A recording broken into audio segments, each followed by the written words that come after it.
Senado, Senador Manong Dante Marcoleta.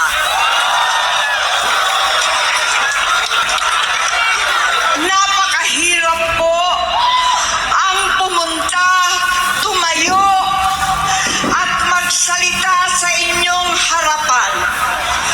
Pero noon pa man, alam kong walang madali kapag ikaw ay Marcos. Nanginginig ako at ang aking boses, hindi dahil ako'y natatakot sa inyo, kundi dahil nalulungkot po ako. Ipagpaumanhin ninyo kung sa gitna ng pagsasalita ko, ako'y hihinto, hihinga dahil sa bigat ng aking kalooban. Pero hindi yan ang dapat kong ihingi ng paumanhin. Hindi yan ang kasalanan ko sa bayan na dapat ihingi ko ng tawad. Narito po ako dahil sa tawag ng Iglesia ni Cristo para sa transparency, accountability at hustisya. At dahil sa tawag ng sarili kong konsensya, bilang senador, bilang kapatid, bilang Pilipino. Bata pa lamang kami ni Bongbong. Alam na ng buong pamilya ang problema sa kanya.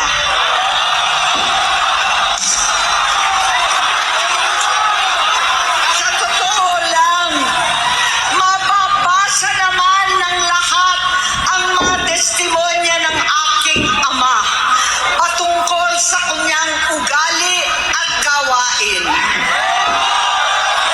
Noon, dahil may tatay pa kami, hindi ko pa siya responsibilidad.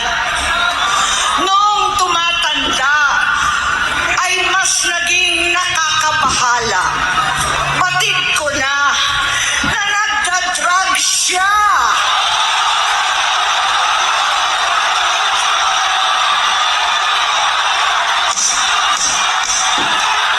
Nalaman ko at ng pamilya, nalaman ng pamilya, seryoso ito. Minsan, kami ng Presidential Guard at Metrocom pa ang naglilinis tuwing nagpa-party po sila.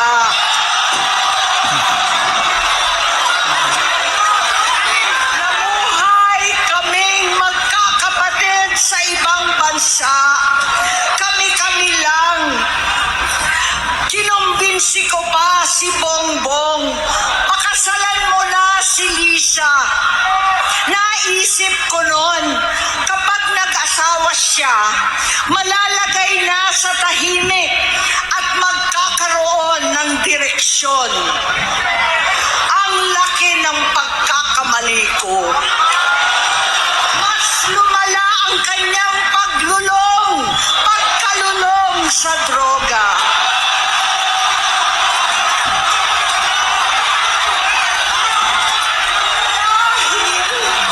Parehas pala silang mag-asawa.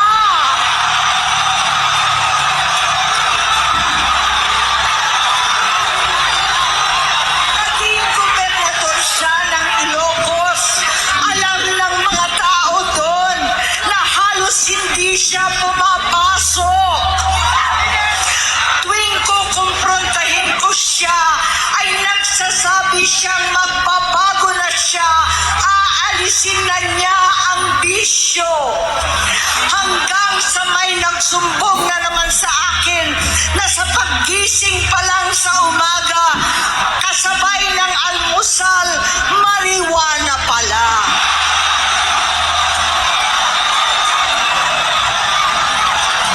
Maghapon sila, lahat sila nagiinuman at gumagamit ng cocaine. Kasama ng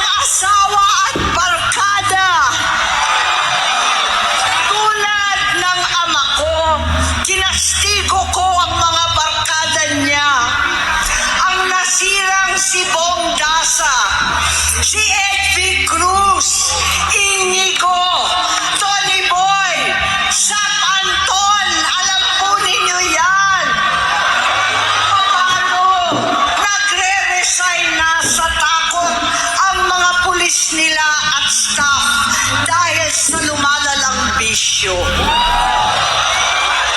Inayos ko sila dahil gusto niyang ituwid ang buhay niya. Gusto niyang mag-vice-presidente. Hindi siya pinalad at lalong nagkaroon ng oras para sa bisyo. Simula noon, naging malabo sa amin ang lahat. Kaysa mag-away, bigla na lamang lumayo ang loob namin sa isa't isa. Noong 2016, kasabay ng kampanya ni dating Pangulong Duterte laban sa droga, lumabas ang pangalan ni Bongbong sa listahan. Nakasama siya sa listahan ng mga celebrities, mga artista, Maricel Soriano at iba pa. Masinsinan kong kinausap si Pangulong Rodi. Halos manikluhod ako. Sinabi kong ayon sa kapulisan, dapat unahin, usigin ang mga pusher at saka na lamang sagipin ang mga user. Naligtas si Bongbong. Labis ang takot ko at pag-aalala. Kinausap ko siya at nagsabi siyang talagang siya ay nagbabago na. Muli at lagi, hindi ako nawalan ng pag-asa. Ako'y naniwala ulit. Mula noon na natatanggap ko na lang na balita tungkol sa kapatid ko ay regular na pagpapadoktor. Kaya kumalma naman ako. Inisip ko, totoo, dahil na-opera na ang tuhod niya sa gout. Siguro, totoo na ito. Hanggang nito, na lamang nalaman ko na tuloy ang paggamit niya sa mga party, nagarapalan, naghahain ng droga. Pinagmamalaki pa ng mag-asawang kayang-kaya nila ang microdosing ng cocaine. Hati-hatiin daw para 4 na beses sa isang araw. Hindi mabibisto. Ang pampapadoktor, pinalabas nilang pag-stem cell. Nagpapalit daw ng dugo. Nagpapa-blood transfusion. Kayang-kaya raw. Hindi ko maintindihan ang pinagsasabi. Noong 2021, kahit papano, nagkikita kami at nagkakausap. Sumamba siya sa akin, talagang hinintunan niya. Naniwala ako kasi sabi niya gusto niyang tumakbo. Ang sabi ko, tutulong ako sa abot ng aking makakaya. Ipinakilala ko si Bongbong kay Inday. Naging magkatandem sila. Pagkatapos noon ay biglang hindi na niya ako ulit kilala. Kahit si Inday, nagtataka. Bigla ko na itsapwera. Kahit ganon, nangampanya pa ako para sa kanya. Kahit si Inday na lang ang aking nakakausap. Hindi ko alam bakit ako nakaban sa headquarters nila sa Mandaluyong. Hindi ko alam bakit walang nagre-report sa akin tungkol sa kampanya. Sa totoo lang, masakit mang aminin, nung dinidisqualify na siya, halos papaboran ko na sana dahil may nagsumbong sa akin mula sa kanyang campaign team na gumagamit na naman siya.